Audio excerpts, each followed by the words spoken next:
You brought a baby on our rounds? This does not help our street cred. You sure he can't have an oyster? I'm sure. No, I tried.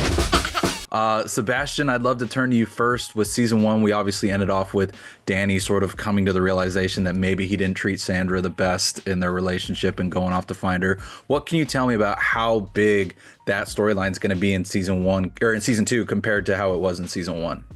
Yeah, so we definitely followed Danny through his relationship with Sandra.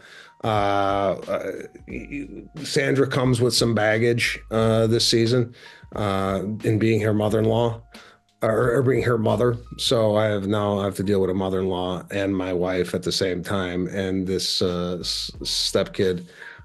So my personal life is kind of turned upside down.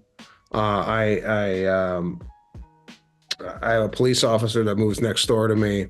There's some death that happens in this season that's unexpected. So yeah, the amount of stuff that we're going to Costa Rica to deal with some offshore online gambling people. There's a lot of theft. I mean, there's never a dull moment. Every time I get a script, I'm so excited to read it because I'm like, where are these guys going to go next? So a lot of stuff happening this season. Sounds like the stakes are really high. I look forward to seeing how the rest of that plays out. And Omar, I'll turn to you next, because even though it was sort of a running joke in season 1, I love that Ray actually has a baby mama show up and start causing proper trouble in his life in season 2, right as he's starting to find some stability and getting him and his grandma back to Brentwood. What can you tell me about, again, sort of how that dynamic and that storyline evolves as the season progresses? Oh, she comes in and causes all kind of friction and hell. It trips out because it's like he doesn't understand how she even knows where he lives. And now she's like, oh, this is a really nice house and there's enough room for everybody. And so the tricky part about it is, like, she is a beautiful woman living in the house. So one thing might lead to another thing, and there might be another baby mama on the way. I don't know. Chuck really loves throwing those at Ray. And so with that said, then how is that going to impact you and Lorraine? Can you talk about that at all? Have you seen the artwork for this season? I have. Yeah, it's 2 women whooping on Ray's ass. Voila. Yep. That's going to be fun when I finally get to that episode. Admittedly, I don't want to see Ray hurt, but at the same time, it's funny watching it. Trust me. I definitely will. And so the next thing I'd love to ask about is, I love just how much fun the debt collecting scenes are. You guys have such great banter, not only with each other, but with the actual debtors in those scenes.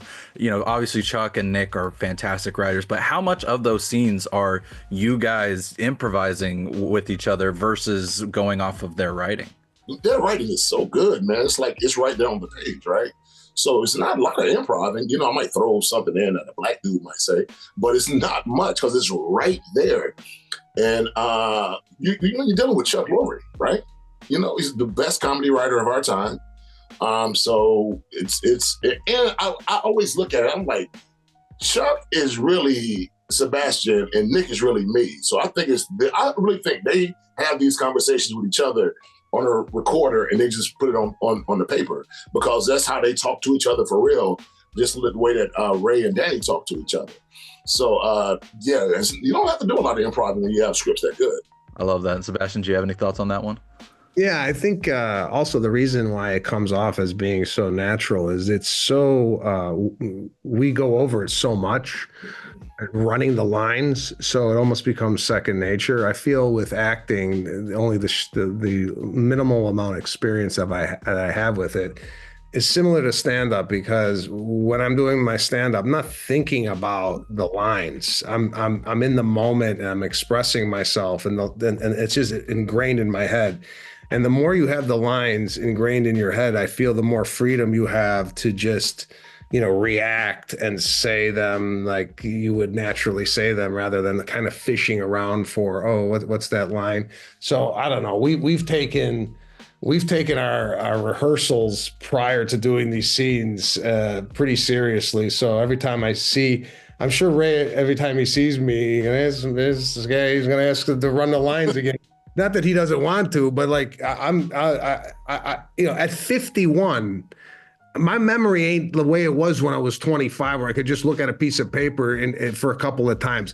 I gotta sit there with the material and drive my wife nuts too, walking around the house and asking her, "Hey, read these lines. We got a big scene tomorrow." So it's a lot of rehearsal. I think that's why it comes off as being so natural. Well, that rehearsal really pays off because it does. It feels so grounded and so real. And so kudos to you both on that. I see I've got enough time for one more question. So, Sebastian, I want to ask you really quickly.